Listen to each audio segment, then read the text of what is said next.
evening, Severna. Welcome to the Severna National News, the voice of the Severna Broadcast Council, bringing you the latest and most reliable information across our great republic. I'm Kiz, and here are tonight's top stories. In our top story tonight, Severna's new state-of-the-art airport is now in its final stage of construction. The international and the European terminals are now complete, and focus has shifted to finalising the runway. This milestone project is set to transform air travel in our nation. We'll have an in-depth coverage and insights from the lead engineers and planners, who started updates on the project's progress and what Severna's citizens can expect when the airport opens its doors. Also tonight, a closer look at our thriving economy. With employment rates at a historic low, we explore the factors driving job growth and how Severna's cooperatives are innovating to stay ahead in the European market. And finally, our meteorologists will provide the latest weather forecast, ensuring you have all the information you need to plan your weekend activities. All this and more coming up on this evening's Severna National News. Stay with us, Severna. We'll be right back after a short break.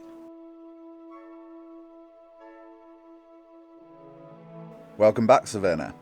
So, on the show, one of the lead engineers and designers of Severna's National Airport, and he will now guide us through the stages and the considerations and the challenges that he and his construction team faced with constructing our new airport. Over to you.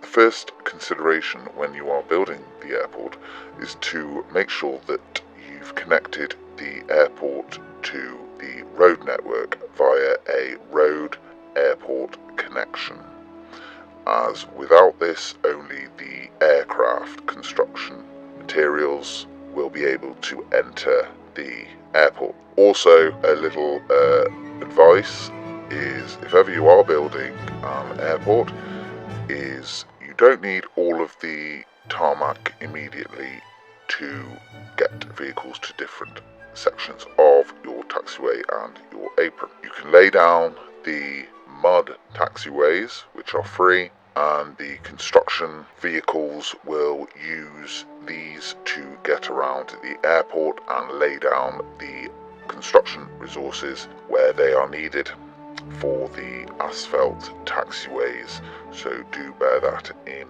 mind.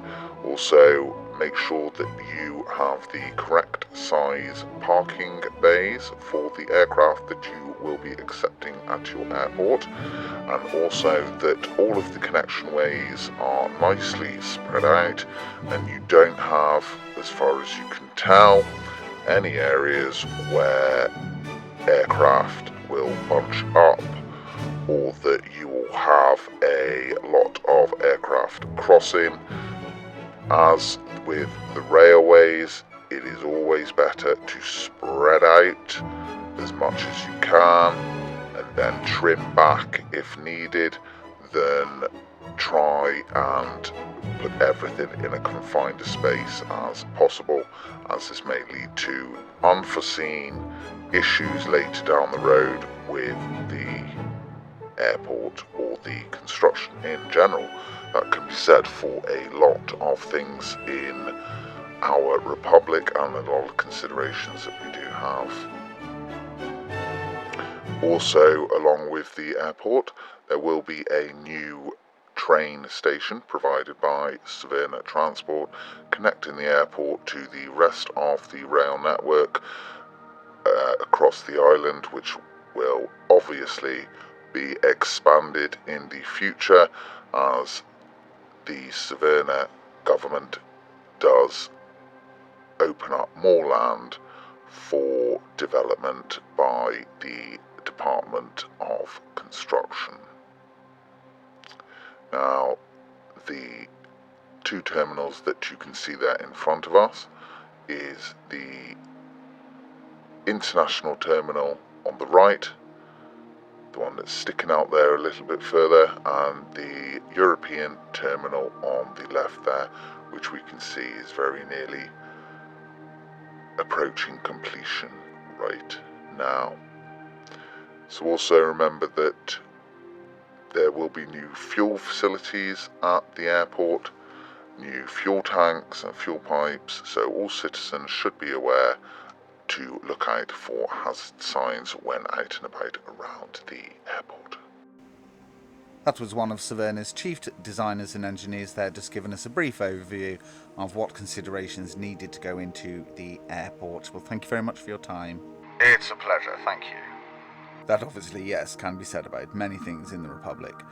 It is always better to spread things out in the first time. So now we can see we have the airport, the runway, which is facing north, facing north, but slightly orientated to the east, so that the favourable winds for landing and taking off can be taken advantage of on this side of the island.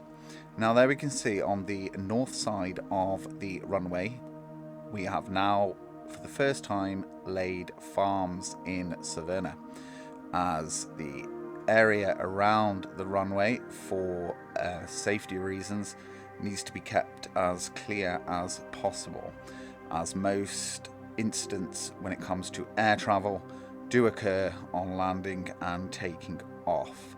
So the Ministry of Development has decided that this area will be reserved for farmland, one, to maintain that safety around the runway if there is ever an incident. We don't want aircraft having to land in parks and schools of Severna. So this area will be dedicated to crop production, which will obviously help our economy, as Severna at the moment, as we all know, is entirely dependent on imports of grain to sustain our population, and the government has decided that this is no longer acceptable, and to take advantage of the circumstances here, this area will now become farmland.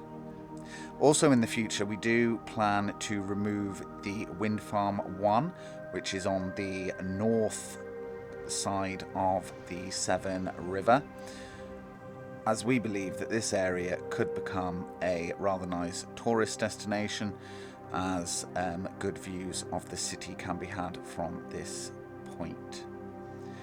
So Severna at the moment is not built any of its own aircraft, as no licenses have yet been purchased from foreign nations. We do not have our own aircraft design facility, but we do plan to build many Western and Eastern designs of aircraft for the Severnair fleet once the airport is constructed. We plan to start first flights in early 1996, depending on how long it will take to develop the aircraft that we will need for this. So, onwards and upwards, Severna is forever progressing. We are heading for our 200,000th citizen. We are hovering around 150,000 citizens at the moment, and we do plan to provide plenty more housing to enable more citizens to move out and start their own families. However, unfortunately, the construction of Severna International Airport has taken up a lot of construction materials, resources and workers over the last 12 months in 1995. So we do plan in the future, in 1996, as well as developing our tourist industry even more, we are researching whether Severna does actually have any supplies of uranium, as we believe that nuclear power may be a better choice for Severna, considering the small size of the island and the levels of population we do plan to reach, and also the level of pollution that we find acceptable in the nation also needs to be kept low. So we do believe that going forward into the new millennium, that nuclear power will be the choice going forward. However, we do need to investigate whether Severna has any supplies of uranium. Our scientists do believe that this is a possibility, as Severna is very rich in natural resources due to its geological history. The makeup of the island of Severna is rather unique. So investigation is taking place. Whether these resources will be found is unsure at this moment, but the government is hopeful. So moving back to the airport now, we can see that the runway is almost complete, and we will be ready to start accepting flights in early 1996. Why I said 20, I am unsure, listeners, but we are in the year 1996 now. The new year has just passed in Severna, and we are looking forward to a new year, and we will soar into the future.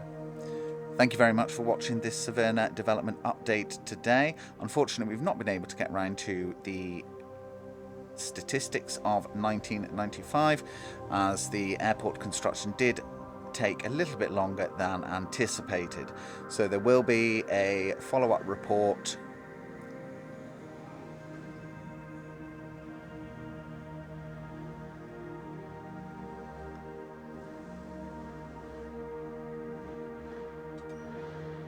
on the economy in due course. So thank you very much for listening today again, and thank you to all the citizens that have subscribed to the reports, keeping themselves updated on the developments of Severna. Thank you very much. Goodbye.